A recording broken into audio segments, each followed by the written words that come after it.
السلام علیکم دوستو، ویلکم ٹو ڈیجیٹل اردو۔ دوستو آج کی اس ویڈیو میں آپ جانیں گے ایک ناجائز ریاست جو کہ اسرائیل کے نام سے جانی جاتی ہے وہ کیسے وجود میں آئی۔ فلسطین کی سرزمین پچھلے 150 سالہ تاریخ میں جنگی تنازعات، سازشوں اور غداریوں سے بھری پڑی ہے۔ 19ویں صدی کے آخر تک فلسطین کا علاقہ سلطنت عثمانیہ کا حصہ تھا۔ 3 مذاہب کے لوگوں یعنی مسلمانوں، عیسائیوں اور یہودیوں کے لیے یہ سرزمین نہایت مقدس مقام رکھتی تھی، کیونکہ یہ سرزمین 3 مذاہب کی تاریخ، ثقافت اور قدیم مذہبی مقامات سمیٹے ہوئے ہے۔ 1878 میں سلطنت عثمانیہ کے دور میں کی گئی مردم شماری کے مطابق فلسطین کی آبادی کا 87% مسلمان، 9% عیسائی اور 4% یہودی آبادی پر مشتمل ہے۔ اس دور میں یہودیوں کے ساتھ دنیا بھر میں برا سلوک کیا جاتا تھا، لیکن اس کے برعکس سلطنت عثمانیہ میں رہنے والے یہودی قدرے بہتر زندگی گزار رہے تھے، اس لیے انہوں نے ایک علیحدہ ریاست کا خواب دیکھنا شروع کر دیا اور مختلف تحریکیں شروع کر دیں۔ تو فلسطین کے علاوہ ان کے لیے اہم مذہبی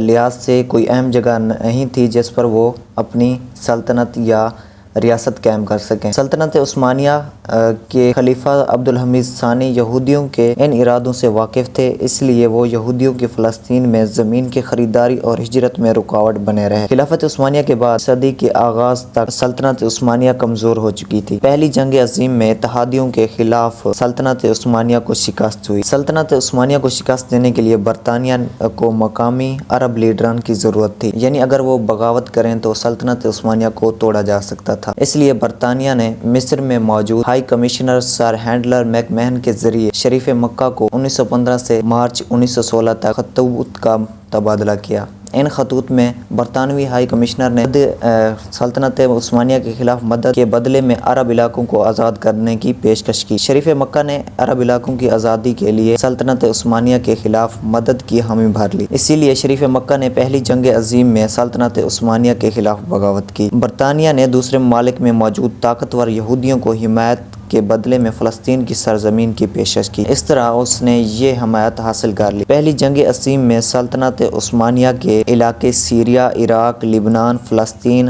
اور بہت سے علاقے سلطنت عثمانیہ سے چھین لیے گئے۔ فلسطین برطانیہ کے قبضے میں آ گیا۔ اس وقت یہودی تنظیمیں عربوں سے مہنگے داموں زمینیں خریدنے لگے اور بڑی تعداد میں فلسطین میں ہجرت شروع کر دی۔ یہودی آبادی میں اضافے نے مقامی عرب آبادی کو تشویش میں ڈال دیا اور عرب آبادی اور یہودی آبادیوں میں کشیدگی کے واقعات میں اضافہ ہونے لگا۔ اسی دوران یہودی مسلسل ہجرت کرتے رہے اور عرب اور یہودی آبادی میں مسلح کارروائیوں میں اضافہ ہونے لگا۔ ان مسائل کو حل کرنے کی برطانیہ کمزور کوششیں کرتا رہا۔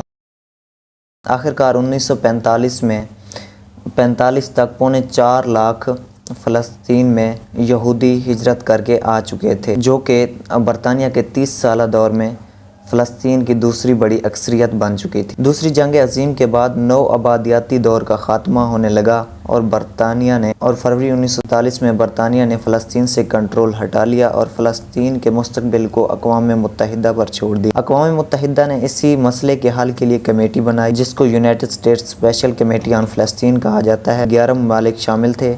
عرب لیڈرز نے اس کمیٹی کو مسترد کر دیا۔ 7 ممالک نے فلسطین کو تقسیم کرنے کی تجویز دی۔ 3 ممالک نے اس کے خلاف رائے دی، مگر اکثریتی رائے کو تسلیم کر لیا گیا۔ تو دوستو، فلسطین میں اسرائیل کی ناجائز ریاست کا وقت ممکن تھا جب قرارداد اقوام متحدہ میں 2/3 اکثریت سے پاس ہوتی۔ تو اس مقصد کے لیے اقوام متحدہ نے ایک قرارداد پیش کی جس کا 2/3 اکثریت سے پاس ہونا لازمی تھا۔ اس طرح بہت سے ممالک اس قرارداد کے خلاف تھے۔ اس قرارداد کو پاس کروانے کے لیے عالمی یہودی تنظیموں نے لابنگ شروع کر دی اور امریکہ پر دباؤ ڈالنا شروع کر دیا۔ امریکہ نے ڈائریکٹلی طور پر کمزور ممالک جن کو امریکہ کی امداد جاتی تھی ان پر دباؤ ڈالنا شروع کر دیا کہ وہ اس قرارداد کے حق میں ووٹ دیں۔ ٹوٹل 57 ممالک میں سے 33 ممالک نے اس قرارداد کے حق میں ووٹنگ دی، 11 ممالک نے اس کے خلاف ووٹ دیے اور باقی ممالک نے اس کی ووٹنگ میں حصہ نہیں لیا۔ برطانیہ نے 14 مئی 1948 کی رات کو فلسطین چھوڑنے کا اعلان کر دیا۔ برطانیہ کے جانے سے ایک دن پہلے یہودی لیڈرشپ نے اسرائیل کے قیام کا اعلان کر دیا۔ اعلان کے بعد مقامی مسلمان آبادی اور یہودی آبادی میں خانہ جنگی ہوئی جو کہ جنگ میں تبدیل ہو گئی۔ اس جنگ میں 7 مسلم ممالک نے حصہ لیا۔